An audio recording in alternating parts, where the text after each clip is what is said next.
Ótimo, galera. Eu já fiz uma introdução aqui, né, falando que proteinúria é um dos itens que eu mais gosto de falar, então eu espero poder contribuir com todos vocês que estão assistindo para a gente olhar, ver a proteinúria, né, com outros olhos. Então vamos lá, Ju, pode passar o primeiro slide aí, por favor. Para início de conversa, né, a gente tem que saber o que é proteinúria. Imagino que, como o próprio nome indica, a proteinúria significa uma quantidade acima da concentração normal de proteína na urina. E qual que seria a importância dessa proteinúria, né? Pode passar, por favor, Ju. A proteinúria, para a gente falar de proteinúria e de importância de proteinúria, a gente tem que entender uns conceitos básicos aqui rapidinho, tá? Só para na hora que eu for, que a gente for conversar melhor a esse respeito, o pessoal entender exatamente do que a gente está falando. Então, relembrando aqui, os rins têm a unidade funcional, que são os néfrons, né? Estão aí representados à esquerda, tem um desenho esquemático de um néfron, onde as principais porções são o glomérulo e os túbulos, né? O glomérulo, essa porção superior, e os túbulos, a porção inferior. O emaranhado aí de túbulos, proximal, distal, alça de Henle, e por aí vai. Mas hoje o que interessa aqui para nós vai ser glomérulo e túbulo, que na verdade são as duas principais partes do néfron, né? E quando a gente fala de proteinúria, a gente tem que entender o seguinte: como é uma proteína que está numa quantidade, numa concentração acima do normal da urina, essa proteína, ela muitas vezes ocorre, quando a gente chama de proteinúria renal, ela ocorre por quê? Porque ela está passando pela membrana glomerular. Aí, à sua direita, está representado um desenho esquemático do glomérulo. E esse glomérulo, ele é composto basicamente por um tufo de capilares, né? E a cápsula de Bowman. Esse tufo de capilares, ele é formado, né? Ele é a ramificação da arteríola aferente, que adentra pela cápsula de Bowman, forma o tufo de capilares e depois ela sai novamente na forma de arteríola eferente. Muito bem. Esse tufo de capilares, né, do qual a gente chama a porção que filtra do glomérulo, esses vasos, esses capilares, eles têm uma membrana, que a gente chama de membrana glomerular, que ela possui uma capacidade de permeabilidade seletiva. Sendo assim, o sangue que entra no glomérulo, ele é filtrado por essa membrana, né, glomerular, e com isso, o produto da filtração é o filtrado glomerular, que vai cair, então, nos túbulos renais, vão seguir todo o caminho dos túbulos renais até o ducto coletor, para então formar a urina. O fato é que essa membrana do glomérulo, por ter uma permeabilidade seletiva, ela exatamente define qual molécula que passa e qual molécula que fica.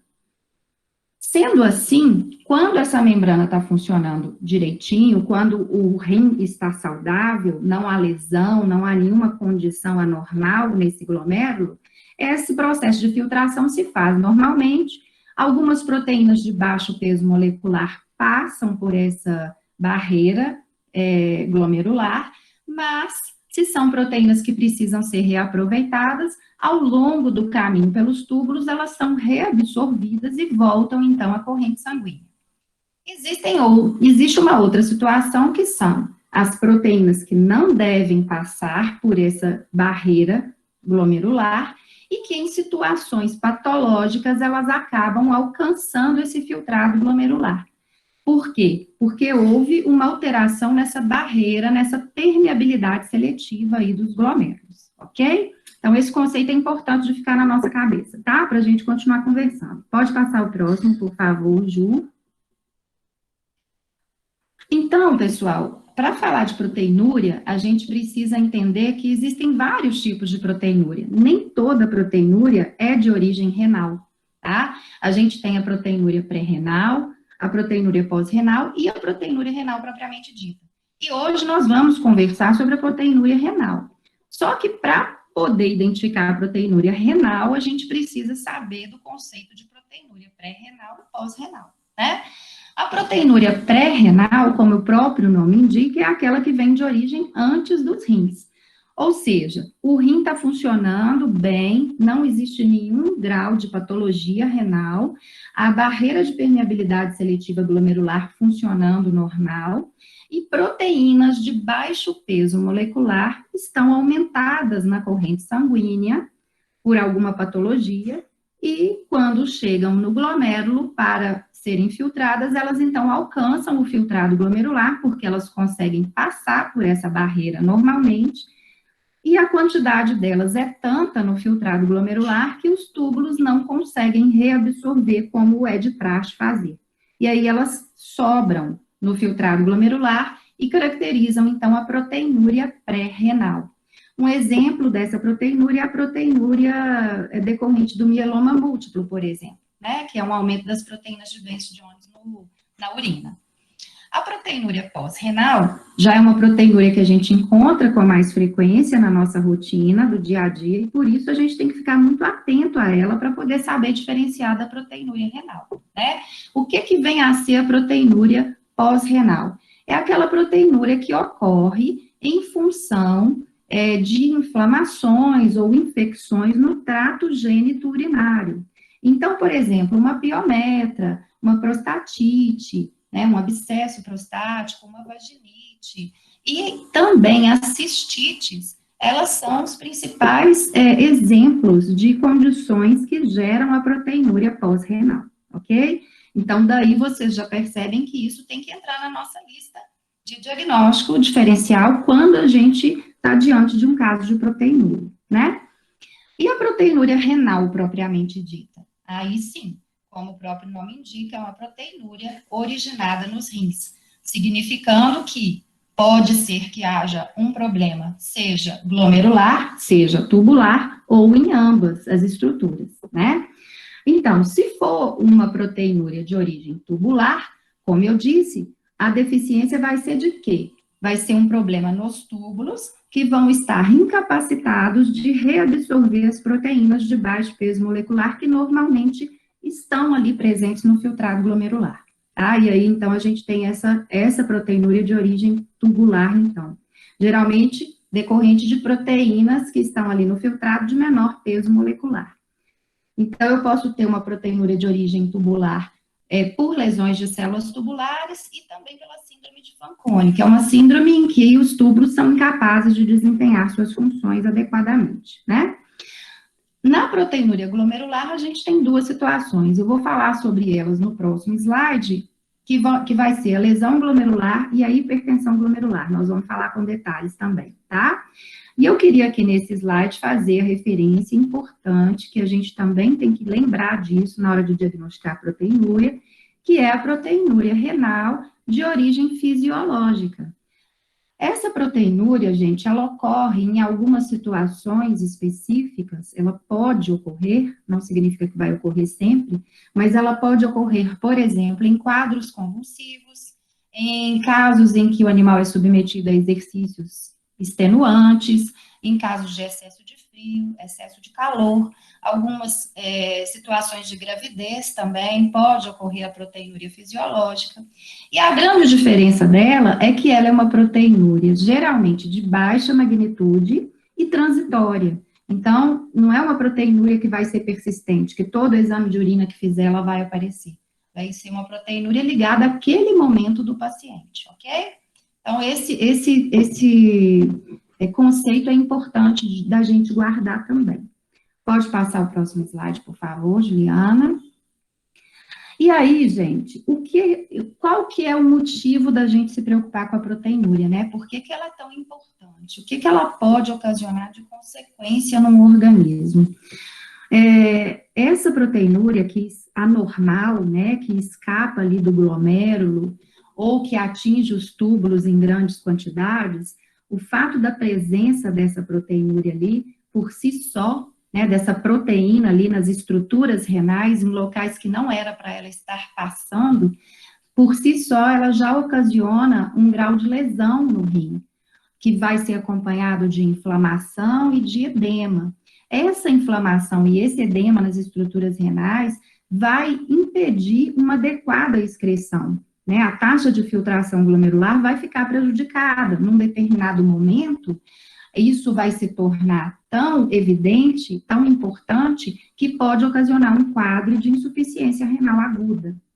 Uma outra situação é quando essa lesão, essa inflamação provocada pela proteinúria não chega a diminuir tanto a taxa de filtração glomerular a ponto de gerar uma ira, mas ela é suficiente para ir destruindo pouco a pouco as estruturas do néfron, né? A inflamação passa de inflamação para fibrose, para glomerulosclerose, porque vai se montar toda uma reação inflamatória ali naquele ambiente renal, e isso vai, então, evoluindo para uma glomerulosclerose, para uma fibrose, e, consequentemente, para a perda do néfron, né? E aí a gente tem, então, uma condição irreversível caracterizada como doença renal crônica. Então, a proteinúria persistente, de alta magnitude, provocando essa inflamação, né, nas estruturas renais, ela pode sim levar a um quadro de doença renal crônica, tá? E uma outra situação em que é importante a proteinúria é quando ela está numa magnitude tão grande ou tão persistente que ela começa a gerar uma condição de hipoalbuminemia nesse paciente. Ou seja, a perda da proteína pela urina, e aí dessa proteína a gente está falando de albumina, que é aquela que passa pelo glomérulo, né? Eu esqueci de comentar lá naquele esqueminha do glomérulo que a principal proteína que escapa ali, quando a gente tem uma lesão glomerular, naqueles tufos de capilares, é exatamente a albumina, que é a proteína que está presente em maior quantidade no sangue, né? Então, esse paciente que tem uma proteinúria de alta magnitude, ele perde tanta albumina pela urina que muitas vezes o fígado não consegue compensar essa perda. E aí gera uma condição de hipoalbuminemia nesse paciente. Além disso, essa hipoalbuminemia vai fazer com que todas aquelas forças de Starling, lembram? Daquela pressão oncótica que mantém o sangue dentro dos vasos, né? Essa baixa de albumina vai alterar essa pressão oncótica, e aí com isso a gente vai ter extravasamento de líquido para fora dos vasos com um quadro de edema. Então, quando eu tenho um quadro de edema, de hipoalbuminemia e de proteinúria, eu classifico uma condição que a gente chama de síndrome nefrótica. Então, veja vocês aí, em vermelho, todas as situações que a proteinúria, se não for percebida, se não for tratada a tempo, se não for dada a devida importância, todas essas situações aí podem ocorrer em função da proteinúria. Seja uma ira, seja uma doença renal crônica, seja uma síndrome nefrótica, e são situações que acabam evoluindo para o óbito, né? Então, a proteinúria, a gente tem que dar a devida importância para ela, a gente não pode fazer vista grossa. E uma outra coisa é que a proteinúria renal, ela também é um fator prognóstico. Além dela gerar todas essas consequências que eu acabei de falar, a proteinúria tem um valor prognóstico muito interessante para nós na clínica, né? Se a gente trata de um paciente e ele está persistentemente proteinúrico, isso é um mau prognóstico, tá? Ou se essa proteinúria está aumentando a magnitude no decorrer do acompanhamento desse paciente, também é um sinal de mau prognóstico. E o contrário também é verdade, tá? Próximo slide, Ju, por favor. E aqui, gente, com esse desenho esquemático aí, eu venho caracterizar, então, para vocês a condição de proteinúria renal glomerular. E aí eu coloquei aqui as duas condições em que isso pode acontecer, né? Quando que eu tenho uma proteinúria, que a origem é um problema glomerular. Eu tenho duas situações básicas, ou por lesão glomerular, né, lesão nessa barreira, nessa permeabilidade seletiva, né, lesão na membrana do glomérulo, e aí é muito bem caracterizado isso pelos processos de glomerulonefrite, especialmente os glomerulonefrites imunomediadas, que são tão comuns na nossa rotina clínica, né, as glomerulonefrites aí ocasionadas pela leishmaniose, pelas hemoparasitoses, pela doença periodontal. São glomerulonefrites, onde eu vou ter complexo antígeno-anticorpo aí aderidos nessa estrutura, consequentemente provocando toda uma reação inflamatória e lesão dessas estruturas, que vão, então, provocar a passagem livre, né, da albumina por essa estrutura por onde ela não deveria passar. Temos também as condições hereditárias congênitas, né, como a doença renal juvenil nos shih tzu, nas raças tibetanas, a amiloidose também é um exemplo, né. E a outra situação em que eu posso ter uma proteinúria renal de origem glomerular é a situação de hipertensão glomerular. Isso vai acontecer, seja no paciente doente renal crônico, né, pode acontecer, e também naquele paciente com hipertensão arterial sistêmica, ok? É uma condição em que o sangue vai chegar com mais força nesses tubos de capilares glomerulares, consequentemente, um sangue chegando com maior pressão aí, caracterizando essa condição de hipertensão glomerular, essa permeabilidade seletiva do glomérulo vai se perder porque os poros dessa membrana vão se dilatar e aí vão passar moléculas maiores por essa membrana, por esse filtro, né, e consequentemente a gente vai ter condição de proteinúria renal glomerular, tá? Então, recapitulando, ela pode acontecer ou por lesão no glomérulo ou por hipertensão no glomérulo, ok? Pode passar o próximo, Ju. E aqui, gente, eu achei importante listar as principais causas de glomerulopatias em cães e em gatos, para a gente ter uma ideia do quanto isso está mais presente na nossa rotina do que a gente imagina, sabe? Isso aqui foi só uma parte, porque existem nos livros textos que vocês forem ler sobre glomerulonefrites, glomerulopatias, tem uma lista infinita de doenças que podem gerar glomerulopatias, tanto em cães quanto em gatos. E eu listei aqui algumas delas e ainda destaquei aquelas que eu considero que estão mais presentes na nossa rotina. E algumas delas, talvez, o clínico nem lembre que existe a possibilidade de estar ocasionando ali a glomerulonefrite, a lesão no glomérulo, né? Por exemplo, doença periodontal, será que todo mundo faz essa associação de doença periodontal com glomerulonefrite, né?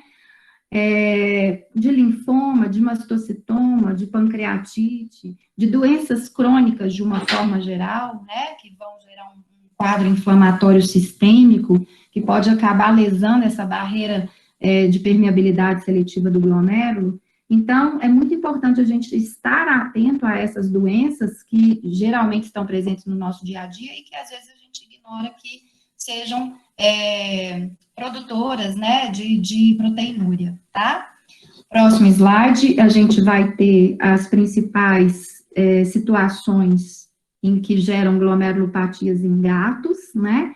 Também daí a gente tem várias delas presentes na rotina da clínica felina, né? A FIV, a FeLV, a pancreatite, a colangiopatite, o linfoma e tantas outras. Vale lembrar também que as doenças autoimunes, as doenças imunomediadas, elas também têm um grande potencial de gerar glomerulonefrite, tá?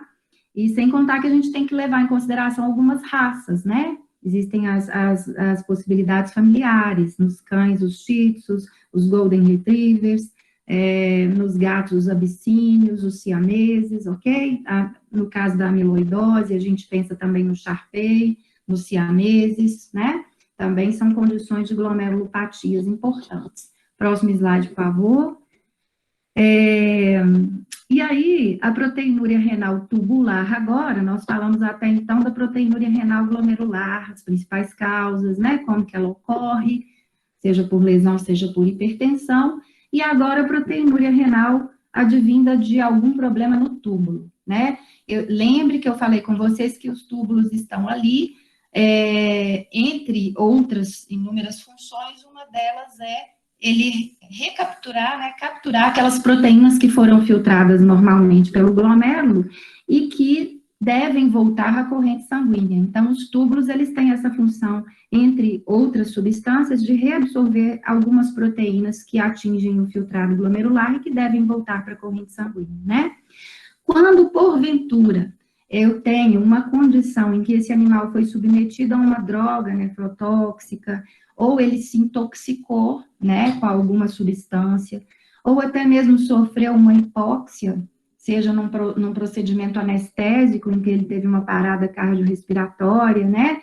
Ou algum problema de volemia, uma baixa volemia, com baixa perfusão renal, e uma hipóxia importante nessas células tubulares, essas condições podem gerar danos nas células tubulares, né, levando a um certo grau de incapacidade dos túbulos para poder fazer a reabsorção dessas proteínas, e com isso acontece, então, a proteinúria de origem tubular, tá?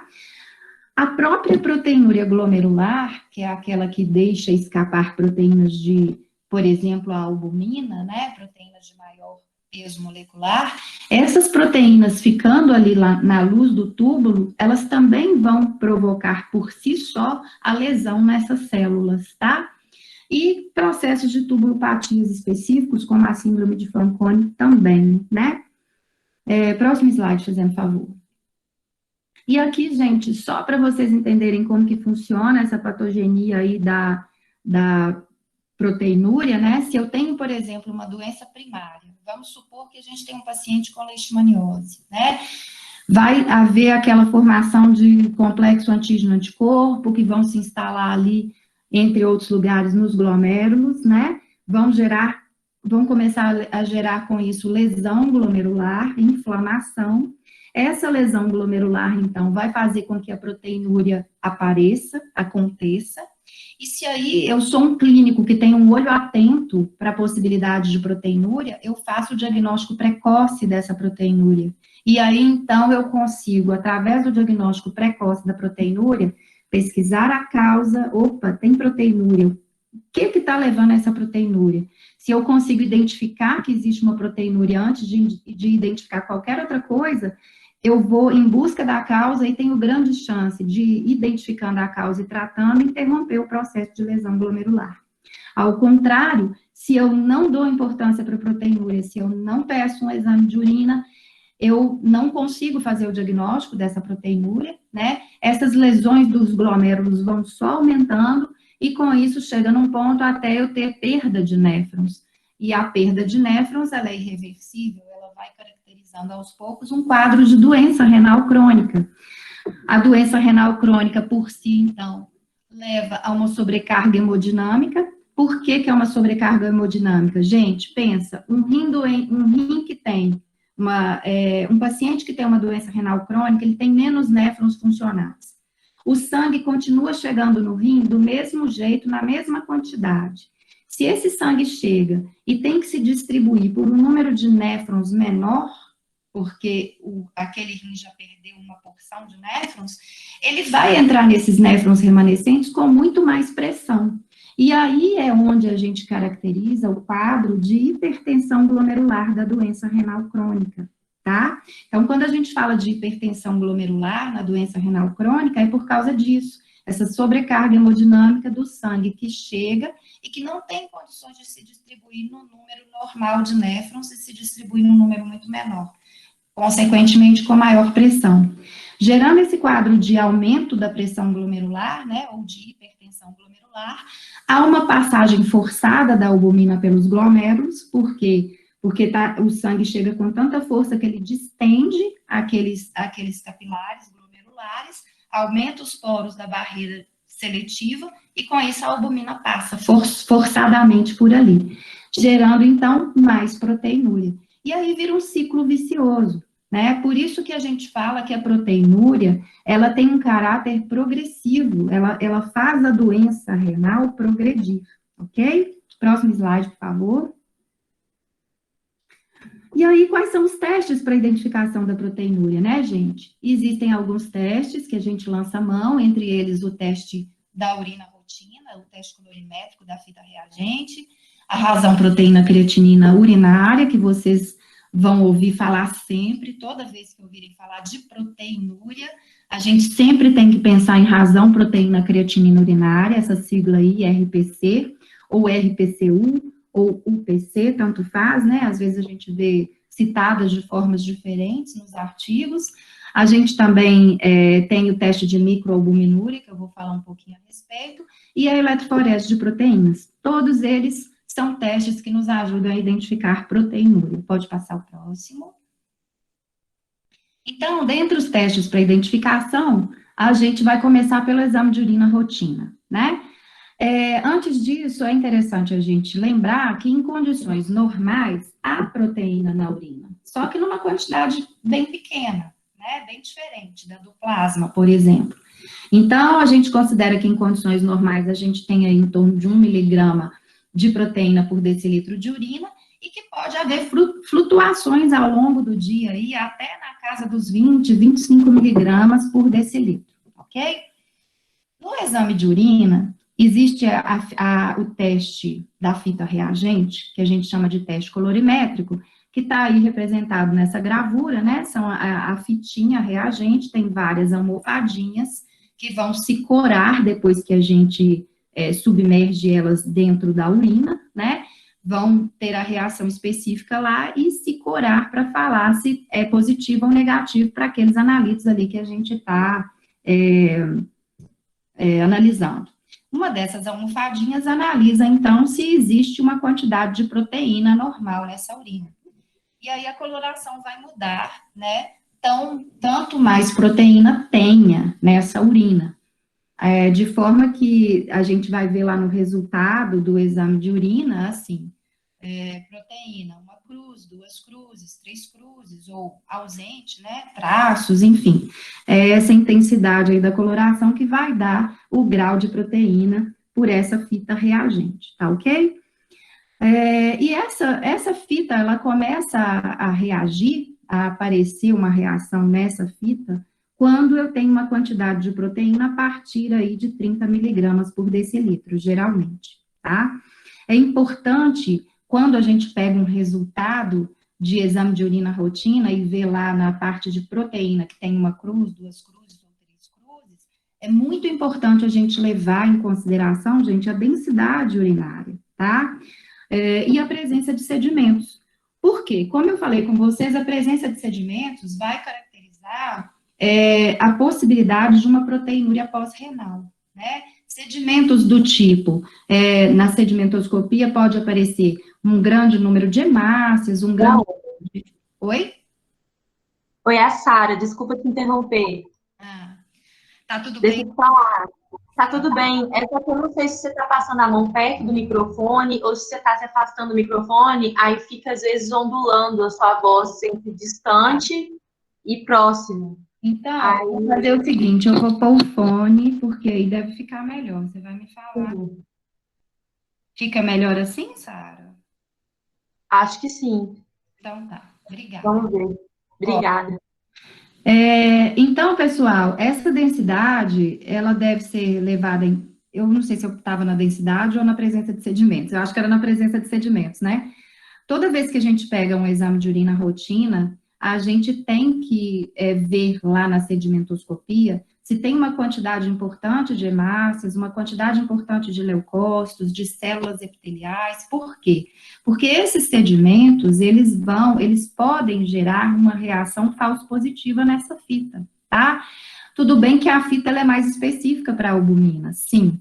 Então, a chance dela detectar albumina na urina é muito maior do que dela detectar outras substâncias. Mas quando eu tenho esses sedimentos em grande quantidade, uma quantidade importante dessas que caracterizam uma cistite, por exemplo, eu já posso considerar que aquela reação de proteína ali na fita pode ser em função desse sedimento que a gente chama de sedimento ativo, né? Então, toda vez que a gente vai interpretar esse teste reagente da fita, a gente tem que ver na sedimentoscopia se tem presença de sedimento ativo, tá? Representado aí por essas células que eu falei. Hemácias, leucócitos, piócitos, né? Células epiteliais de descamação, enfim. E aí, por isso mesmo, essa fita existe a possibilidade de dar falso positivo, né? Então, a gente fala que ela não tem tanta especificidade, assim, para detectar proteinúria. Digamos que ela é um exame de triagem, tá? Um exame que vai fazer o nosso alerta acender, né? Se você faz um exame de urina e vem negativo ali na fita reagente para proteína, beleza, né? Menos mal. A chance daquele animal ser proteinúrico é praticamente inexistente. Agora, Se vem proteína na urina ali na fitinha reagente, é um sinal de alerta. É um sinal de que a gente, então, tem que partir para um segundo exame, né, para especificar realmente se existe uma proteinúria naquele paciente. E aí, eu achei interessante colocar essa observação aqui para vocês também, que grandes alterações no pH podem gerar um falso positivo nessa fita, tá? O pessoal do laboratório, os residentes, eles devem, eu não sei se isso de fato é muito comum de acontecer, né? Mas o fato é que alterações muito altas no pH podem gerar esse falso negativo, eu acredito eu, até pela própria desnaturação dessas proteínas, né? E outra coisa, um outro fator que também nos ajuda a levar em consideração, tá falhando o fone aí, Sara, de novo ou não? Alô? Oi, tá ondulando um pouco, eu não sei se o seu fone tá ativado, vê se o computador fez alguma... Mas quando eu coloquei o fone, ficou melhor, pior? Demorou. Mas o computador não tem, assim, um negócio que fala, ativar o áudio, alguma coisa assim, não, né? Não, tem não. Coloca, já tá normal. Tá. Se Então tá funcionando. eu vou segurar aqui assim para ver se melhora, tá bom? O pessoal tá falando que tá bom, tá dando problema. Então menos mal. Aí, gente, ainda dentro do teste de urina rotina, um outro fator que pode me ajudar muito a montar a peça do quebra-cabeça e ver se aquele animal realmente está proteinúrico ou não, é o encontro de cilindros e alinos, né? O que são cilindros e alinos? São cilindros formados em sua, né, são constituídos por proteínas. Então, se eu tenho muita albumina ali escapando e atingindo o filtrado glomerular, essa albumina, em grande quantidade, ela vai começar a se acumular ali na luz dos túbulos e se condensar ali e formar os cilindros hialinos. Num determinado momento, esses cilindros se desprendem, né, no fluxo ali do filtrado glomerular e vão aparecer lá na urina. Então, o achado de cilindros hialinos no exame de urina, na sedimentoscopia, ele é muito indicativo também de processo de proteinúria, tá? Muito bem, acho que essa parte aqui já esgotou, vamos passar então para o RPC, Ju, próximo slide. E aí, então, quando eu peço um exame de urina rotina e acende o alerta para mim da possibilidade de proteinúria, é quando eu devo, então, pedir o teste para identificação especificamente da proteinúria renal, né, que é a razão proteína creatinina urinária, que vai confirmar, ou pelo menos melhorar a especificidade do teste de rotina, né, e quantificar também a proteinúria para mim, se a magnitude dela é alta, é baixa, né? E aí os valores estão aí nesse quadro à direita de vocês, valores para cães e para gatos, até a RPC de menor que 0,2, a gente considera que o animal não é proteinúrico, tanto o gato quanto o cão. Na faixa de 0,2 a 0,5 para cão e 0,2 para 0,4 em gatos, é considerado um borderline, ponto de corte. E em cães, cuja RPC é acima de meio, e em gatos cuja RPC é maior que 0,4, a gente já considera como sendo proteinúrico. Agora, importante, gente, não é um único exame de RPC que vai me dar condições de afirmar que aquele paciente é proteinúrico. Por quê? Exatamente porque eu falei com vocês que existe a proteinúria fisiológica, a proteinúria transitória, então, de repente, eu analisei a urina daquele paciente num desses momentos, né? Então, é muito importante que esse teste da razão proteína creatinina urinária, ele seja repetido. E essa repetição, geralmente, a gente faz aí no intervalo de 1 semana, de 2 semanas, dependendo da maior ou menor magnitude da proteinúria, tá? Até mesmo se é uma proteinúria de alta magnitude, com um sedimento inativo, né, na sedimentoscopia lá, na urina rotina, o sedimento está inativo e a RPC deu muito alta, já é quase meio caminho andado para a gente confirmar mesmo que aquele paciente é proteinúrico. Mas mesmo assim é importante a gente repetir o teste para ter certeza, tá?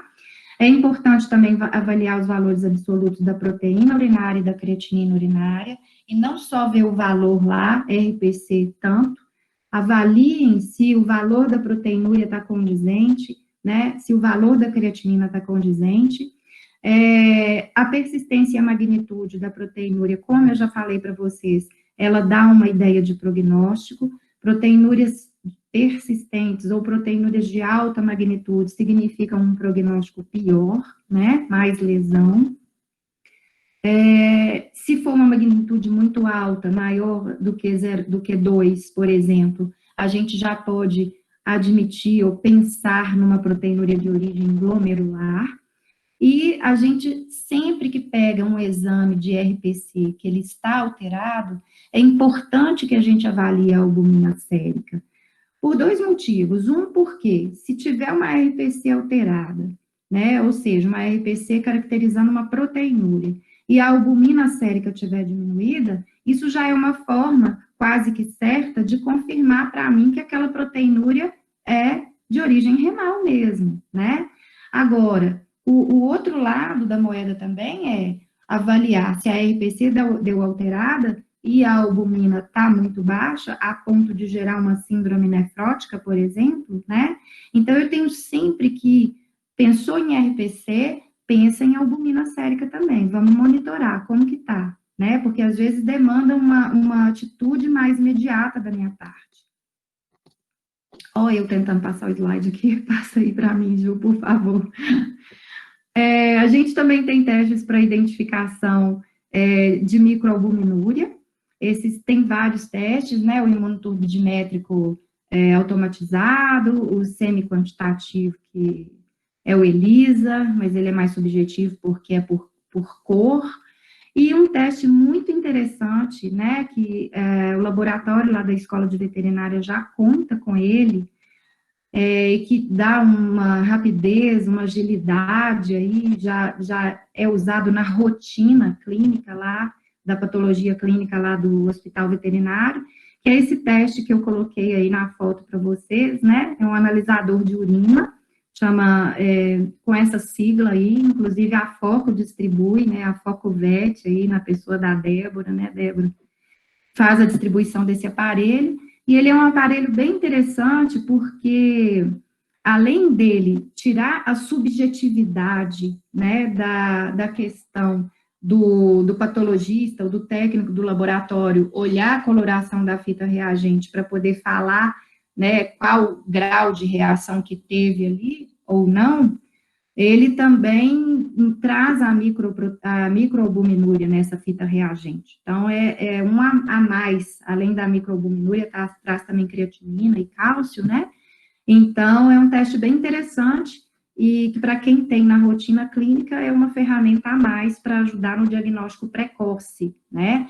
Por que eu digo diagnóstico precoce? Porque se a proteinúria já é um diagnóstico precoce de uma possível lesão renal, né, que ainda está por vir, ou que já se instalou, alertando a gente para tomar uma providência de pesquisar a causa, né, esse teste de microalbuminúria, ele dá um alerta mais precoce ainda, porque como o próprio nome indica, microalbuminúria é uma condição em que há uma concentração de proteína na urina que ainda não deu tempo de identificar pelo teste da razão proteína creatinina urinária. Ou seja, ele está aí no patamar de até 30 miligramas de proteína, né, por decilitro de urina.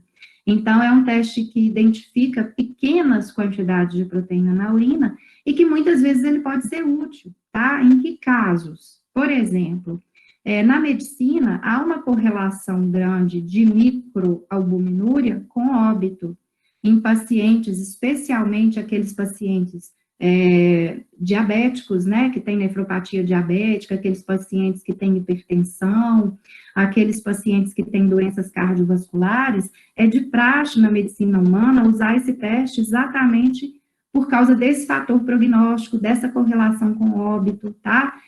E para nós, na veterinária, de fato, o veterinário ainda não está muito acostumado a pedir esse teste, né? Mas uma vez que a gente tem essa facilidade dele estar disponível aí, inclusive lá no hospital da escola, por uma forma tão tão rápida, assim, tão prática, né, quanto esse analisador aí, a gente pode começar a se atentar para a microalbuminúria em pacientes específicos. Não digo que fazer microalbuminúria de todos os pacientes, mas existem alguns pacientes interessantes da gente fazer a microalbuminúria, né, que são aqueles pacientes candidatos a terem, a desenvolverem a proteinúria. Como a gente sabe que a proteinúria leva à lesão renal, né, ou pode ser uma consequência ao mesmo tempo da lesão renal, eu posso ter uma condição de acompanhamento desse paciente mais de perto e mais precoce com o teste de microalbuminúria. Então, naqueles pacientes que eu tenho risco familiar de doença renal proteinúrica, naqueles pacientes doentes renais crônicos no estágio muito inicial, que eu ainda não tenho proteinúria clássica naquele paciente, é legal de monitorar a microalbuminúria, né? No monitoramento do tratamento da hipertensão arterial sistêmica, a gente sabe que a hipertensão arterial sistêmica não pode levar à hipertensão glomerular e, consequentemente, a proteinúria. Então, se eu ainda não tenho proteinúria nesse paciente, por que não monitorar se ele vai ter a microalbuminúria? Né? É um passo antes para eu identificar que está acontecendo algum problema, que aquele tratamento para hipertensão arterial talvez tenha que ser mudado, né, ou remanejado, enfim. Doenças crônicas potencialmente proteinúricas também. E quando eu tenho uma outra aplicabilidade aí da microproteinúria, é quando eu tenho a possibilidade, quando eu suspeito de um falso positivo nos testes convencionais, né, eu fiz o teste de RPCU, fiz a urina rotina, deu uma proteína positiva, mas aquele quadro clínico do paciente, ele não está me dizendo muito a favor de proteinúria, o histórico não está dizendo muito a favor, aí eu posso fazer um teste de microalbuminúria, porque se o teste de microalbuminúria der negativo, então, ele comprova para mim que aquele teste da proteinúria, razão proteína creatinina, foi um falso positivo, tá? Cães idosos saudáveis também, com testes convencionais para proteinúria negativos, podem ser monitorados em relação à microalbuminúria. E aí vai, né, gente? Tem uma série de possibilidades. E lembrando que para analisar a microalbuminúria, eu tenho que ter os mesmos critérios que para analisar a razão proteína creatinina urinária, tá? Não vai ser um teste só de microalbuminúria que vai falar que aquele paciente tem microalbuminúria, então eu tenho que repetir o teste daí 1, 2 semanas, eu tenho que identificar se tem elementos anormais no sedimento daquela urina por causa do risco de falso positivo e assim por diante, tá? Pode passar o próximo, por favor. E um outro teste interessante para identificação, né, mas que aí a gente já não tem tão disponível na nossa rotina clínica, apesar de que alguns laboratórios particulares já oferecem esse teste, algumas universidades já trabalham, né, com esse teste, ele é muito utilizado em pesquisa, é o teste de eletroforese de proteínas urinárias, tá? Digamos que esse é um teste mais específico ainda do que a razão proteína creatinina urinária. Por quê? Lembram que eu falei com vocês que as proteínas presentes ali no filtrado glomerular têm vários pesos moleculares, né? Desde aquelas de menor peso molecular que passam livremente pela barreira seletiva do glomérulo, até aquelas de maior peso molecular que passam pela barreira do glomérulo quando ela está lesada ou quando tem um quadro de hipertensão glomerular, não é isso? Então, e aí com isso, sabendo o peso molecular, né, a predominância de peso molecular dessas proteínas na urina, eu tenho como identificar mais precisamente se essas proteínas, elas são de origem tubular ou glomerular, ou se eu tenho ambas proteínas aí na urina, né, tanto de origem glomerular quanto origem tubular. Então, eu achei muito interessante trazer essa foto aqui para vocês, porque a eletroforese, a grosso modo, vou explicar aqui bem a grosso modo para vocês, a eletroforese de proteína urinária funciona da seguinte forma. A gente tem um gel de poliacrilamida, nesse caso aí da foto é um gel de poliacrilamida. Ele tem várias canaletazinhas, cada númerozinho desse na horizontal aí é o número de uma canaleta que eu coloco uma amostra de urina, tá? E na lateral direita aí, tem vários pesos moleculares, vocês estão vendo aí? De 200 até 15 quilodaltos. E essa coluninha da direita, próximo desses números aí dos pesos moleculares, é a coluna em que eu coloco a substância padrão, que já tem proteínas nos vários pesos moleculares aí, definidos aí nessa coluna da direita, tá? Então, essa é uma solução padrão que tem todas as proteínas com todos os pesos moleculares aí pré-determinados. E aí, em cada canaletazinha dessa, a gente coloca uma amostra de urina. Então, liga-se lá o aparelho, né, eles tem eletrodos positivos e negativos, e a urina vai correr nessa canaleta aí, as proteínas urinárias vão correr nessas canaletas de cima até embaixo, né, de acordo com o peso molecular. Então, as proteínas mais pesadas, de maior peso molecular, vão correr por essa canaleta, por esse gel, mais lentamente, vão ficar para trás. E as proteínas de menor peso molecular vão correr por esse gel, né, estimuladas pela carga elétrica, mais rapidamente, porque elas têm um menor peso molecular. Então, quando vocês veem aí, depois que tira esse gel da cuba eletroforética e cora esse gel, aparecem essas bandas que vocês estão vendo aí. A gente sabe que a albumina, né, ela tem um peso molecular em torno aí dos 70, 60 kilodaltons, então tá aí, essa banda mais colorida que vocês estão vendo aí nesse gel, ela tá aí na casa dos 70 kilodaltons, que é o peso molecular da albumina, tá?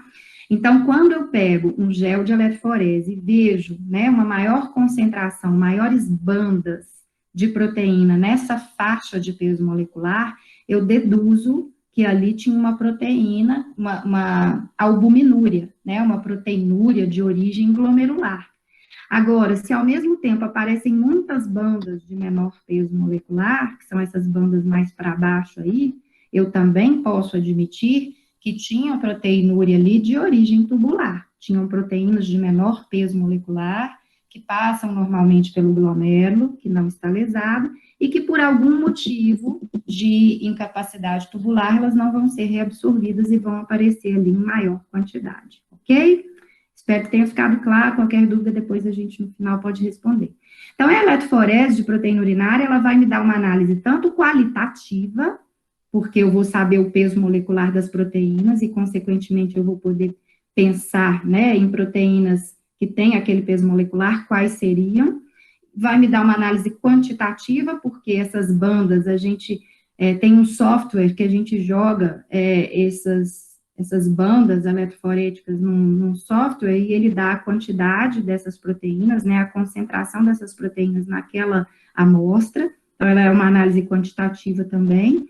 E uma coisa importante aqui de avisar, né, de comentar, é que existem proteínas que têm um peso molecular semelhante ao da albumina, como é o caso da transferrina, da antitrombina, tá? Então, a gente vai até falar mais da antitrombina mais para frente, mas achei interessante comentar isso com vocês. Pode passar o próximo, por favor. Aí, pessoal, identificada a proteinúria renal, e agora? Eu identifiquei direitinho, segui todas as recomendações, né? E está identificada a proteinúria renal. E agora, o que eu faço? Né? A gente tem que correr atrás de descobrir a causa. Se a gente ainda não tem uma causa evidente, todo o esforço deve ser feito no sentido de descobrir a causa da proteinúria, porque, afinal de contas, ela é uma ferramenta importante que a gente tem exatamente para auxiliar num diagnóstico precoce de um problema que já está acontecendo e que a gente não estava sabendo que estava acontecendo até então, né? Pode passar o próximo, por favor. Então, para pesquisar a causa, eu vou ter que sentar e reavaliar aquele paciente, né? Se eu não tenho em mente uma causa possível para aquele quadro, eu vou ter que rever o histórico desse paciente, eu vou ter que rever a anamnese, os detalhes da anamnese, que às vezes podem ter passado despercebidos.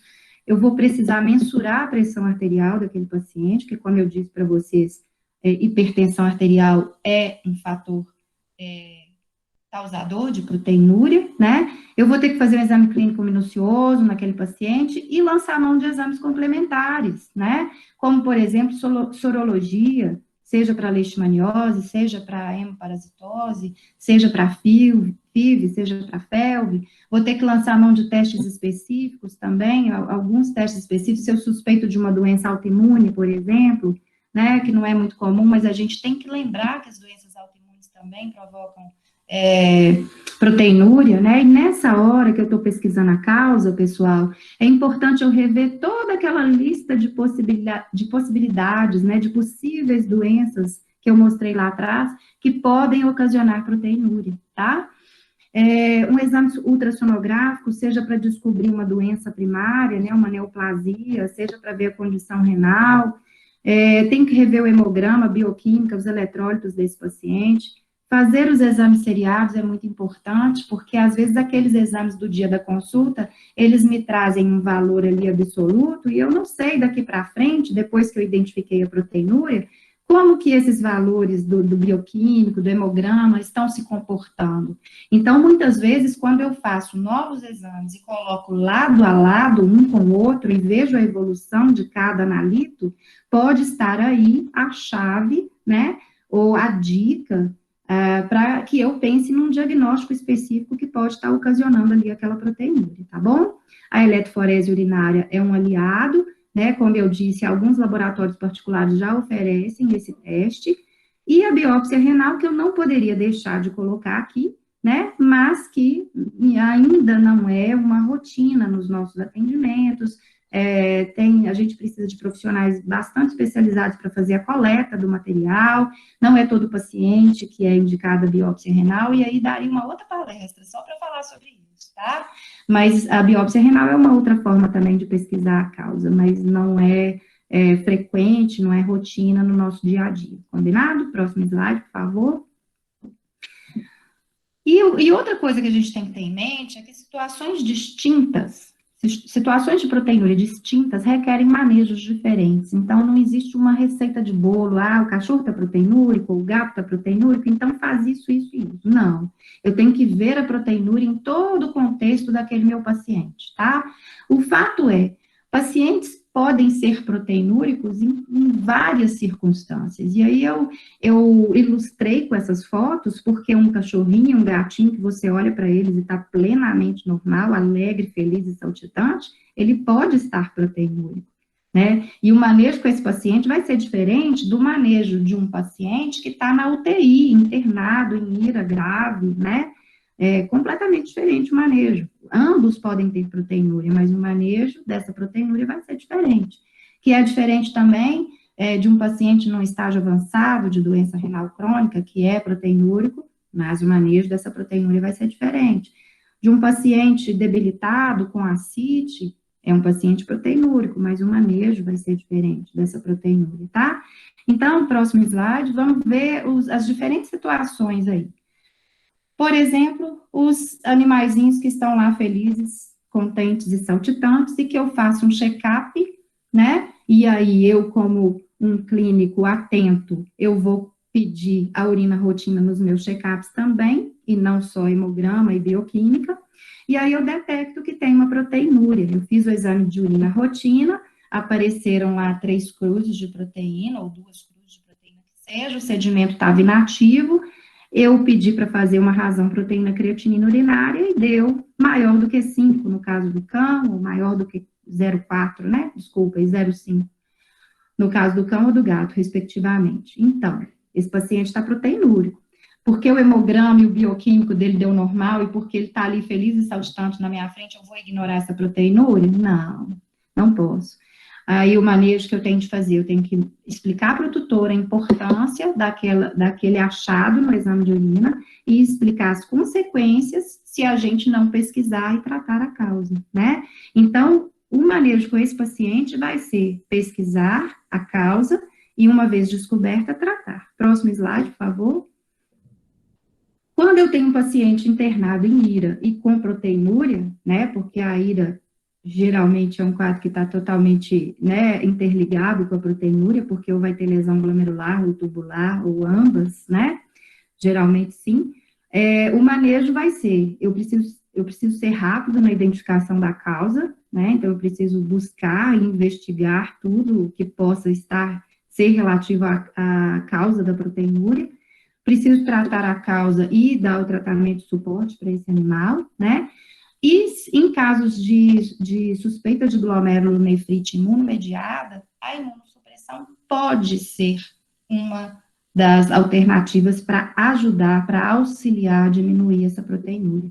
Agora, veja bem, gente, não é para sair imunossuprimindo todo paciente proteinúrico que estiver num quadro agudo, né?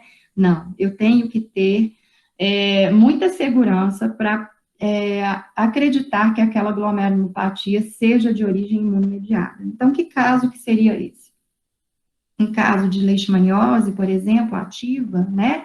Uma leishmaniose atuante ali no organismo, a ponto de gerar uma insuficiência renal aguda naquele paciente, com certeza, entre outras coisas, está havendo formação de complexo antígeno-anticorpo ali, provocando a glomerulonefrite imunomediada. Então, pode ser um caso em que a gente lança a mão da imunossupressão, casos de hemoparasitose também, mas a gente tem que ter muito critério, tá? Não é regra, não é receita de bolo. Para vocês terem ideia, existe um guideline só sobre tratamento imunossupressor em cães proteinúricos e em gatos proteinúricos, então, não é tão simples assim. Tá? É só uma alternativa a mais no manejo, mas que tem que ser bem avaliado caso a caso, né?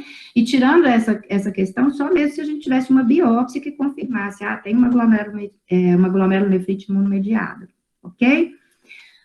Muita atenção, pus em negrito, o IECA, o inibidor de enzima conversora de angiotensina, ou seja, o benazepril, ele é contraindicado nesses casos em que eu tenho uma descompensação do paciente. Mas ele não está proteinúrico? E o IECA não é antiproteinúrico? Só que eu não posso usar inibidor de IECA em pacientes descompensados, em pacientes que estão com a taxa de filtração glomerular comprometida. Por quê? Porque o inibidor da enzima, né, o benazepril, ou enalapril, ou o telmisartano, né, que não é inibidor, mas é um bloqueador de receptor de angiotensina, eles vão diminuir a taxa de filtração glomerular do rim, tá? Então, se o paciente ele já está descompensado, ele está num quadro de insuficiência renal aguda, baixa excreção renal, e eu introduzo uma droga antiproteinúrica para esse paciente, eu não posso, de forma alguma, pensar nessa possibilidade, porque se isso acontecer, eu vou piorar o quadro desse paciente, tá? Eu vou diminuir ainda mais a taxa de filtração glomerular dele. Então, esse é um recado importante que é bom a gente ter em mente. Próximo slide. Aí vem a situação da proteinúria no paciente doente renal crônico, que aí é diferente, né, gente? O manejo, nesse caso, esse paciente doente renal crônico é um paciente que eu espero que se ele não tiver proteinúria ao longo da doença dele, muito possivelmente ele vai apresentar proteinúria, né, à medida que a doença for avançando. E aí, o manejo dessa proteinúria nada mais é do que o tratamento conservador da doença renal crônica, né? E tratamento conservador, a gente sabe, ele engloba dieta, ele engloba o próprio inibidor da enzima conversora de angiotensina, né? Engloba o monitoramento da pressão arterial, que esses pacientes são mais sujeitos a serem hipertensos, e a hipertensão, ela ajuda a aumentar a proteinúria, né? E, além disso, eu não posso esquecer que esse paciente, ele está sujeito a ter outras infecções, inflamações, ele está sujeito a ter um quadro neoplásico, ele está sujeito a ter um quadro endócrino, então isso tudo pode ser eu tenho que pesquisar essa possibilidade de comorbidade, porque às vezes eu estou achando que a proteinúria é só em função da doença renal crônica, e na hora que eu vou ver, esse paciente está com uma babesiose, com uma erliquiose, né, ou está com um hiperadrenocorticismo, ou uma diabetes, então a gente tem que estar atento a todos esses fatores, tá? Aquela listinha de causas, né, de proteinúria não pode sair da nossa cabeça, tá? É importante fazer o acompanhamento periódico desse paciente, né, e o IECA, nesses casos, é fundamental, né, ele faz parte do manejo da proteinúria na doença renal crônica, porém também tem que ser com critério, que se é aquele paciente doente renal crônico que está descompensado ou que está desidratado, eu também não devo introduzir esse inibidor de ECA pelo mesmo motivo, ele vai diminuir a taxa de filtração glomerular e vai acabar prejudicando ao invés de ajudar, tá? Próximo slide, por favor. E é muito importante, achei importante fazer essa referência aqui, quando a gente fala de proteinúria, a gente tem que pensar e lembrar, né, da possibilidade de síndrome nefrótica, que é uma das complicações da proteinúria, tá? Nesses casos, quando eu tenho um paciente com síndrome nefrótica, eu tenho mais do que nunca ser rápido e ágil na identificação da causa, né, exatamente para possibilitar a reversão, tentar fazer a reversão dessa hipoalbuminemia, né? Lembram, o que vem a ser a síndrome nefrótica? É quando eu tenho um paciente com proteinúria, com hipoalbuminemia e com edema. Então, se eu estou diante de um paciente desse, tem edema, geralmente ascite, ou edema de membros, edema de face, né? Os edemas são dos mais variados, mas o que a gente mais vê é o ascite, ou edema de membros, ou ali na região cervical ventral. Então, se eu tenho um paciente com edema, e eu fiz um exame de urina, ele está proteinúrico, e eu vi a bioquímica, ele está hipoalbuminêmico, epa, esse paciente está com síndrome nefrótica. E às vezes ele passa despercebido, né? Então, eu tenho que dar uma importância maior para esse paciente, porque o quadro é grave, né, a ponto de gerar um edema. Então, por isso mesmo, eu preciso ter uma rapidez na identificação da causa, buscar a causa a qualquer custo, para tentar reverter essa hipovolemia e o quadro de uma forma geral, né? Em alguns casos, eu tenho que manejar isso fazendo abdômen ou tóraco-centese, dependendo do grau, né, da efusão, se está causando um desconforto muito grande, impossibilitando a respiração, no caso de uma ascite, né, e na tóraco-centese, no caso de uma efusão pleural. Às vezes, eu preciso lançar a mão do diurético, mas com muito cuidado, porque lembrando que esse paciente está com uma afecção renal e o diurético é inimigo, né, dos rins. Então, eu tenho que medir muito isso aí, essa condição, e tem que fazer o diagnóstico diferencial, né, porque nem sempre toda ascite, todo edema, ele vai ser decorrente da proteinúria, né, de uma lesão renal. Às vezes aquele paciente, ele tem uma hepatopatia, uma cirrose hepática, uma insuficiência hepática qualquer, que ele não está conseguindo produzir albumina e, consequentemente, em função disso, ele teve o quadro ascítico ou edema, né? As condições cardiovasculares também, as insuficiências cardíacas congestivas, elas podem provocar um quadro assim, então a gente tem que lembrar de fazer o diagnóstico diferencial, tá bom? Próximo slide. Outro tipo de complicação de proteinúria é o tromboembolismo. A literatura cita uma prevalência maior do que 25% em cães com doença glomerular, e aí eu fico pensando, né, que na prática é mais difícil a gente pegar, eu não vejo tanta prevalência assim, mas aí eu me pergunto, será que é porque no nosso caso, né, a prevalência não é tão alta mesmo, ou será porque a gente não está fazendo o diagnóstico, né? Esse tromboembolismo, ele acontece por uma maior perda da antitrombina 3 na urina, esse é um dos fatores, tá bom?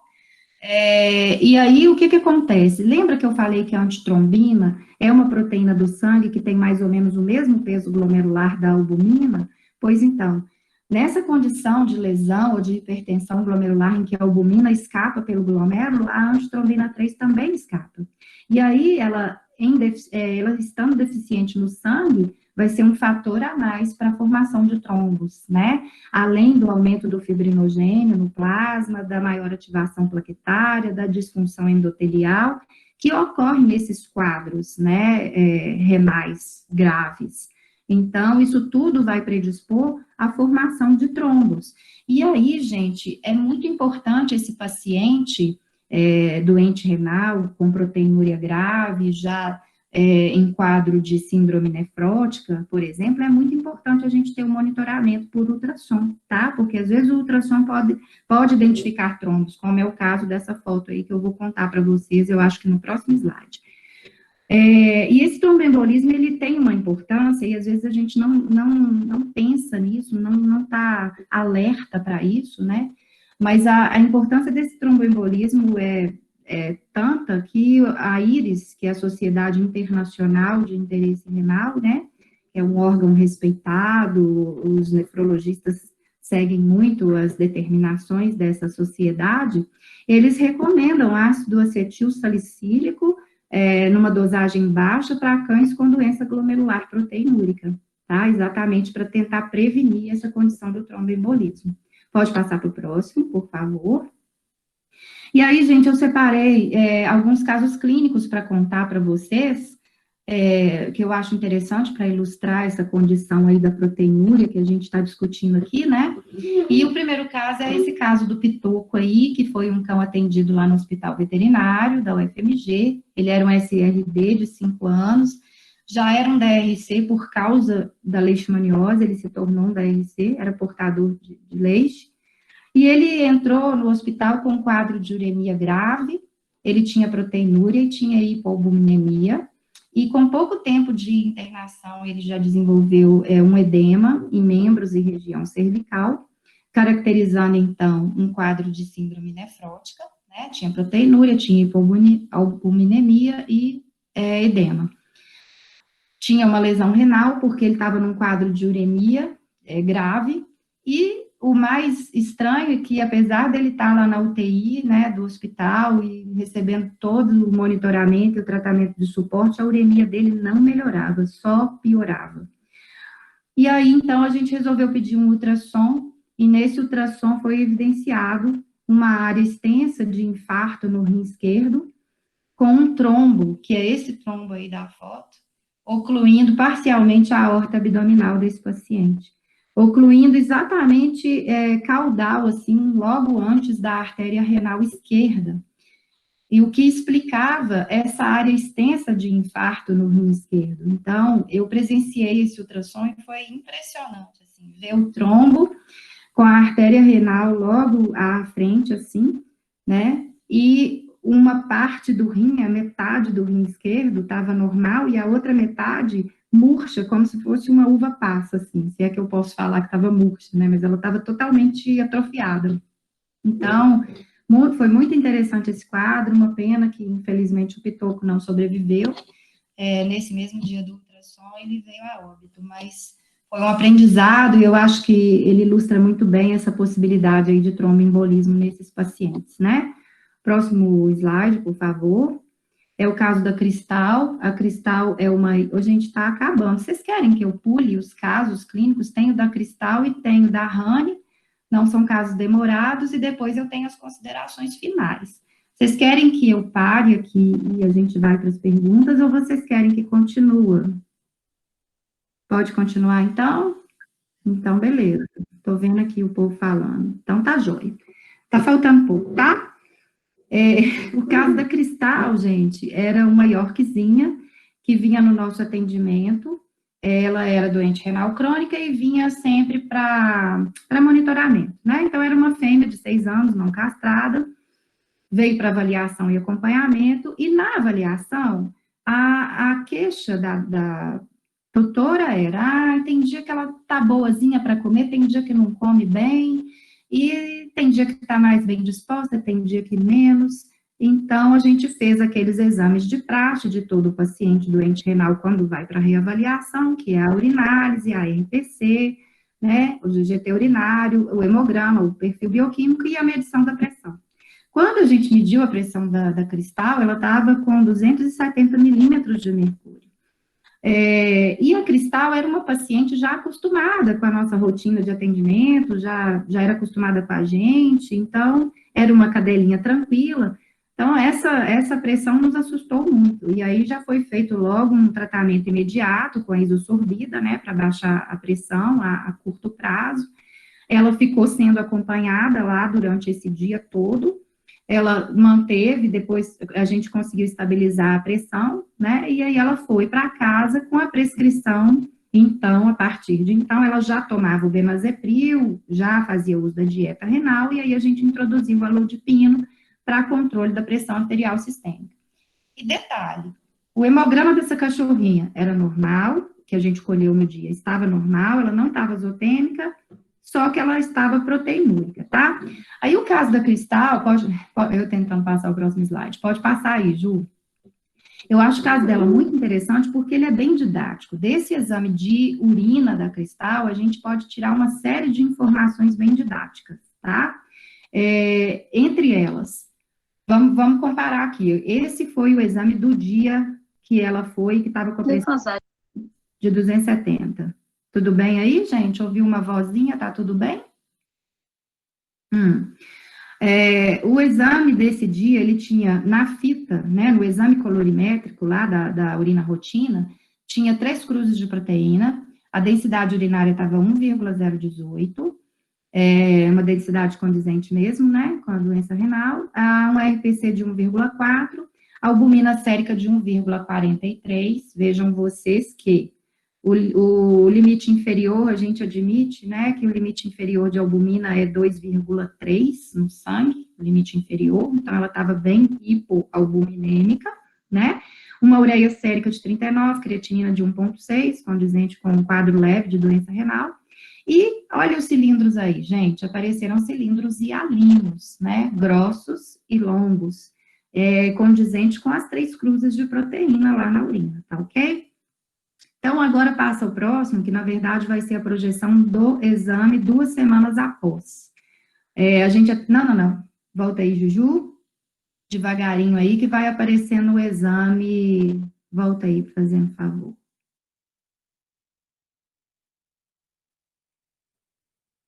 Ju empolgou. Hoje, então, gente, vamos ver aqui, ó. O exame 2 semanas após a terapia antihipertensiva, tá? Com olodipina. Proteinúria 3 cruzes. Será que não fez efeito? Mas aí vamos ver o resto. Olha só, a densidade já estava maior. Então, lembra que eu falei com vocês como é importante a gente avaliar a proteinúria perante a densidade urinária? Claro que 3 cruzes de proteína numa densidade urinária de 1,030, relativamente, é menos proteína do que 3 cruzes de proteína numa densidade de 1,018, né? Ou seja, se eu for comparar que as cruzes de proteína estavam as mesmas, mas a densidade da urina dessa vez estava maior, eu posso admitir que tinha menos proteína nessa urina, né, do que anteriormente. A prova disso foi que a RPC dela já tinha baixado bastante, foi para 0,60, né, ao invés de 1,40. A albumina sérica subiu, olha que legal, ela não alcançou ainda o limite inferior, mas ela já demonstrou um grande avanço, né, significando perdeu menos na urina, aumentou no sangue, olha só que bacana, a ureia e a creatinina permaneceram estáveis, né, e o mais interessante é que não haviam cilindros hialinos nessa urina, e os cilindros que apareceram, que eram cilindros granulosos, eles estavam finos e curtos e raros, né? Bom, quando eu comparo morfologia de cilindro, gente, isso é uma análise bem refinada, né? Mas se vocês tiverem a possibilidade, né, do laboratório que vocês mandam, vocês terem esse tipo de observação no exame de urina, é muito interessante, porque aqui a gente entende que antes, os cilindros, no exame anterior, os cilindros foram formados em túbulos que estavam dilatados, e por isso eles adquiriram essa morfologia de cilindros grossos, e no exame posterior, eles estando finos, a gente admite que esses túbulos estavam menos dilatados, então, possivelmente, aquela condição de hipertensão glomerular, né, e, consequentemente, hipertensão sobre todo o néfron, muito possivelmente melhorou, porque de grossos, esses cilindros passaram a finos. Então, a gente pode analisar esse achado dessa forma, condizente com todos os outros achados aí de melhora do caso, né? Próximo caso é o caso da Rani, pode passar, fazendo favor. Só para alertar vocês, gente, o seguinte, nesse caso aqui, era uma cadela pincher de 7 anos, nefrectomizada e doente renal crônica, então, por isso, ela era acompanhada por nós lá no hospital, né? Ela tinha uma proteinúria de alta magnitude, vejam vocês, uma RPC entre 3 e 6. Ela não era responsiva ao benazepril. Mesmo na dose máxima, a gente foi caminhando com benazepril, aumentando, e essa proteinúria não melhorava. Ela tinha hipertensão arterial. A gente, ao longo do acompanhamento com ela, a gente introduziu a alodipino, e nas próximas medições, essa hipertensão também o alodipino não foi eficaz para poder controlar essa hipertensão, e a tutora, às vezes, queixava que o apetite dela era inconstante, tinha dias que ela comia muito, tinha dias que ela comia pouco, o exame clínico dela sempre normal, e aí a gente resolveu, em função dessa proteinúria não responsiva ao benazepril, a essa hipertensão não responsiva ao alodipino, a gente resolveu fazer o teste para hiperadrenalina corticismo, né, e ela deu positivo. E interessante porque ela não tinha aqueles sinais evidentes de hiperadreno, ela não tinha o aspecto, né, o fenótipo do hiperadreno, e nem tampouco a polifagia, como é comum de se esperar no hiperadreno, né? E também ela não tinha chegado num grau de poliúria, polidipsia avançada da doença renal crônica, então nem isso ajudou a gente a pensar num primeiro momento em hiperadreno. O fato é que depois que a gente não conseguiu corrigir proteinúria, né, pelos métodos convencionais de usar antiproteinúrico, usar antihipertensivo para controlar a hipertensão, a gente tem que partir para outras possibilidades, né, gente? E aí, a primeira que foi aventada foi a possibilidade do hiperadreno, que se confirmou, e depois que ela fez o tratamento específico para hiperadreno, a proteinúria ficou bem controlada, a hipertensão também, então, nós não podemos desistir, temos que sempre ir atrás da causa, tá? Próximo caso, aliás, os casos acabaram, aqui eu listei brevemente a terapia antiproteinúrica, que a gente, na verdade, terapia antiproteinúrica, ela é, né, na doença renal crônica, porque, como eu falei com vocês, no estágio de IRA, a gente não faz terapia antiproteinúrica, em estágios de síndrome nefrótica, ou em estágios em que aparece só a proteinúria, a gente tem que correr atrás da causa, tá? E não ir receitando o antiproteinúrico porque o animal está proteinúrico e deixa para lá a causa, não quero saber, isso é errado, né? Porque dependendo da causa, aquele antiproteinúrico ele pode ser contraindicado, ok? Então, a terapia antiproteinúrica, geralmente, ela vai se basear, né, só nos casos de doença renal crônica, terapia com drogas mesmo, né? A atenção principal é que para eu usar um antiproteinúrico, esse animal precisa estar hidratado e estável, viu, gente? A gente não usa inibidor de ECA em animais desidratados. Idealmente, eu considero que a terapia foi eficaz quando eu consegui abaixar a razão proteína creatinina urinária e a creatinina não se elevou, ou se elevou muito discretamente, aí eu considero que o tratamento foi eficaz, tá?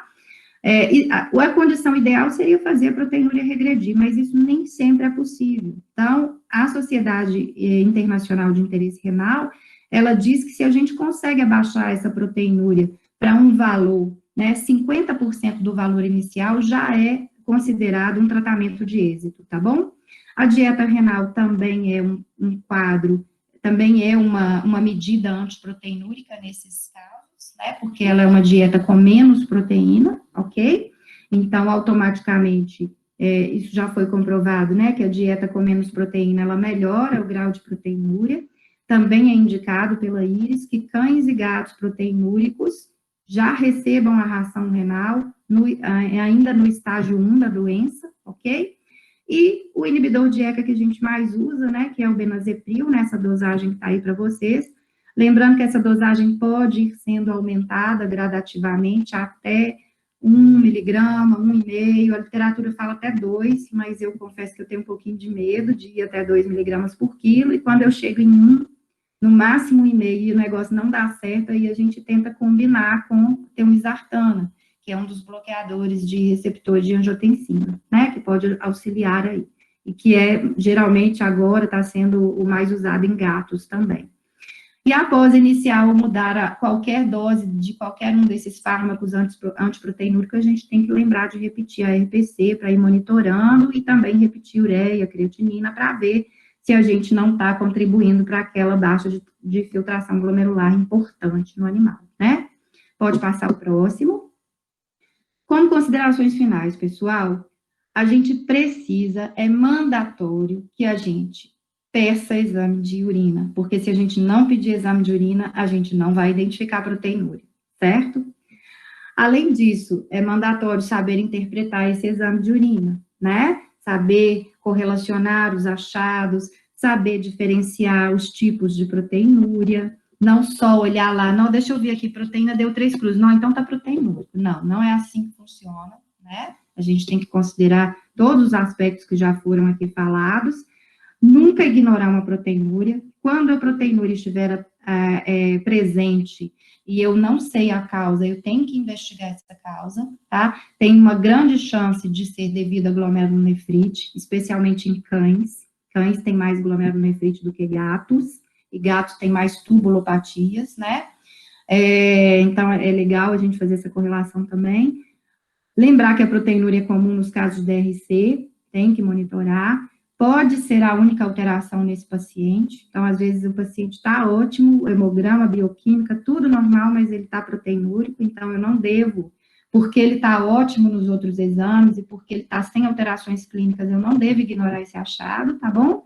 E lembrar de medir sempre a pressão arterial, porque ela pode ser a causa da proteinúria. E para fechar, gente, lembrar que a partir do momento que a gente não ignora uma proteinúria, que a gente segue adiante na investigação da causa e no tratamento, eu estou prevenindo lá na frente a possibilidade de uma insuficiência renal aguda, de uma doença renal crônica, de uma síndrome nefrótica. Então, isso é muito para o meu paciente, né? É muito importante a gente pensar dessa forma. Próximo slide, por favor. E aí, para finalizar, então, o meu recado para a turminha aí é identificar a proteinúria, descobrir a causa, tratar, é uma medida de remoproteção. Exatamente porque eu previno a IRA, eu previno a DRC e eu previno a síndrome nefrótica, tá? Então, vamos incluir a urinálise na nossa rotina clínica e o próximo slide é o hashtag urinálise, né? Que nós vamos ainda mandar fazer uma camiseta para todo mundo aí da patologia clínica com essa hashtag. Gente, era isso, eu acho que eu devo ter cansado vocês um pouco, né? Peço desculpas aí pela confusão aí do início, da projeção aí, mas, enfim, eu espero ter contribuído com vocês, tá bom? Perguntas, eu estou à disposição. Oi, Dani, aqui é a Sara, obrigada pela palestra, foi excelente, como sempre, maravilhosa. A gente tem umas perguntas. Matheus, você está aí, Matheus? Foi o Matheus que falou que ia te mandar as perguntas que ele estava coletando. No WhatsApp? Imagino que sim. Pode ir, Matheus. Você vai falar, Matheus? Porque ele não está aqui mesmo, não. Eu vou falar elas aqui, então. Tá, vamos lá. O João Filho perguntou qual a diferença entre microalbuminúria e a macroalbuminúria. Tá. João Filho, a diferença é basicamente na concentração da proteína na urina, né? Microalbuminúria, a gente considera que é microalbuminúria até 30 miligramas, ou abaixo de 30 miligramas de proteína por decilitro de urina. Então, nesses casos, geralmente é um caso bem inicial. É aquilo que eu falei, antes da proteinúria em si. E a gente vai, né, se preocupar com isso, especialmente naqueles pacientes que a gente sabidamente espera que eles possam apresentar uma proteinúria, né, ou por alguma doença crônica que eles apresentam, ou por alguma doença, né, alguma comorbidade que pode culminar com a proteinúria lá na frente. Então, a microalbuminúria é essa, é uma quantidade menor do que 30 miligramas por decilitro de urina, miligramas de proteína por decilitro na urina, miligramas de albumina, tá? E a macroproteinúria, ou a proteinúria, ou a albuminúria, né, é quando a gente detecta na fita reagente, na análise lá da RPC, e ela está numa concentração acima de 30 miligramas de albumina por decilitro de urina, beleza? Mais uma. Quando o tutor guarda a amostra na geladeira até levar ao laboratório, poderá haver alteração na amostra de falso negativo ou positivo? Pois vamos lembrar aqui, ó. Quando eu falei de falso negativo, geralmente é quando a gente tem alterações de pH muito grandes, né? Então, de repente, aquela amostra que fica na geladeira muito tempo, de um dia para o outro, que o pH tende a subir demais, existe a possibilidade de falso negativo. Agora, se a professora Fabíola quiser acrescentar alguma coisa aí, fica à vontade, professora. E qual foi a outra pergunta? De ficar muito tempo na geladeira? Ah, tá, falso negativo e agora o falso positivo, né? O falso positivo, ele é mais comum de acontecer quando a gente tem elementos anormais no sedimento. Então, aí já não tem tanto a ver, assim, com o fato dela ficar muito armazenada por mais tempo na geladeira. Tem mais a ver com a presença de elementos anormais no sedimento, como eu falei, hemácias, grande quantidade de hemácias, de piócitos, né, ou leucócitos, células, tá?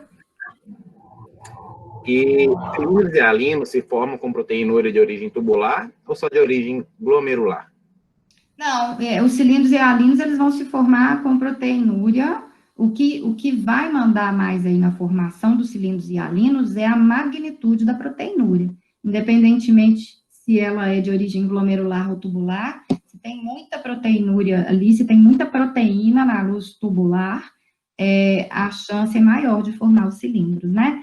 Lembrando, gente, que o fato de não ter cilindros na urina não significa que não tenha proteinúria, tá? Porque a gente tem que lembrar que o cilindro, ele é uma estrutura bem lábil, bem sensível. Então, o tempo de armazenamento, se essa urina, né, quando ela sai lá e a gente coleta, se a gente leva ela imediatamente para o microscópio, ou dentro de poucas horas, para avaliar o sedimento, a gente tem mais chance de encontrar cilindros, sejam eles hialinos ou dos outros tipos aí. A gente está falando de hialino porque é o que tem a ver com a proteinúria, né? Agora, se essa urina fica muito tempo armazenada, refrigerada, se há muita alteração de pH também, é uma coisa que interfere na formação e na manutenção dos cilindros, vamos dizer assim, né? Isso pode alterar e a gente pode não identificar os cilindros, tá? Mas, então, os cilindros têm a ver com a quantidade de proteína ali no filtrado glomerular, e não necessariamente com a origem dessa proteína, ok? E para pedir o RPC, a urina precisa ser coletada por cistocentese? Então, melhor que seja. Não é impossível pedir a RPC de uma urina coletada por sonda, ou dependendo até por micção espontânea, mas idealmente, se a gente puder coletar todas as urinas por cistocentese, é o ideal, porque é a amostra mais fidedigna, né? E também é uma amostra que não vai sofrer a influência ali da passagem pelo canal da uretra, né? E possível retenção ali de material que vá gerar elementos anormais no sedimento e acabar interferindo com a RPC, com a urina rotina, né? A RPC até que menos, porque a RPC é mais específica para a albumina, tá? E a última, posso considerar como síndrome nefrótica, mesmo sem alteração no perfil lipídico? Pode. Sem ter a hipercolesterolemia, né? Pode. Não é todo caso de síndrome nefrótica que a gente tem hipercolesterolemia, não.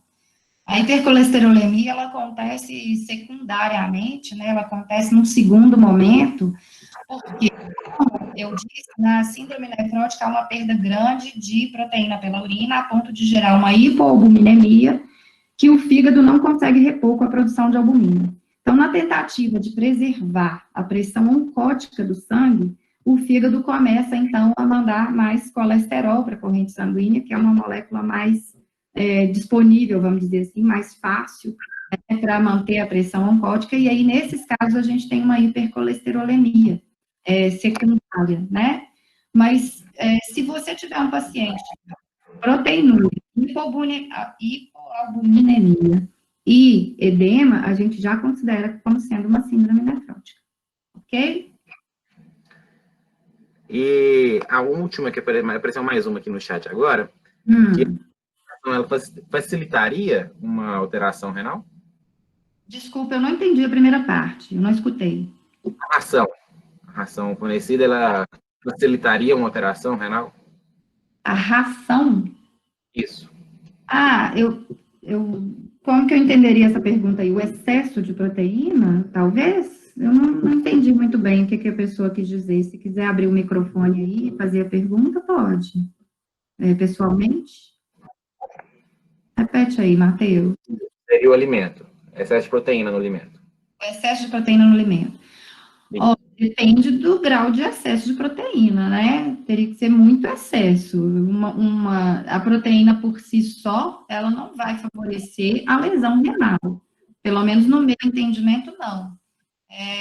O que a gente faz em relação à proteína da dieta é manejar essa proteína aí para aqueles cães que já possuem lesão renal e que, no caso da DRC, né, como eu falei aí da terapia antiproteínica do cão ou do gato DRC, originalmente, quando eles estão no estágio 1 da doença renal crônica, a gente não mexe em dieta, mas se esses pacientes ainda em estágio 1 da doença renal crônica, que é aquele estágio que nem azotemias tem, eles já apresentam proteinúria, aí uma restrição de proteína no alimento, ela é bem-vinda, porque acredita-se que, com isso, a gente ajude a diminuir o grau da proteinúria, tá?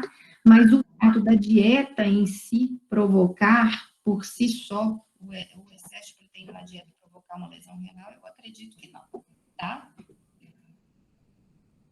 Mais algo? Mais alguma pergunta? Vou liberar meu áudio, porque eu não tenho pergunta não, só queria dizer que hoje é dia do amigo. Oh, que delícia! Obrigada por você, além de tudo, ter nos presenteado aí no dia do amigo. Isso para mim é um prazer. Nossa, vocês são... Obrigada, Dani. Assim, que eu tenho a grata surpresa, assim, de que com o tempo eu vou transformando, né, grande parte dos meus convívios em fortes amizades, né? Então, muito obrigada mesmo. A todos vocês, muito obrigada por mais um dia feliz. E hoje é o dia do amigo, né? Feliz dia do amigo para todos meus amigos.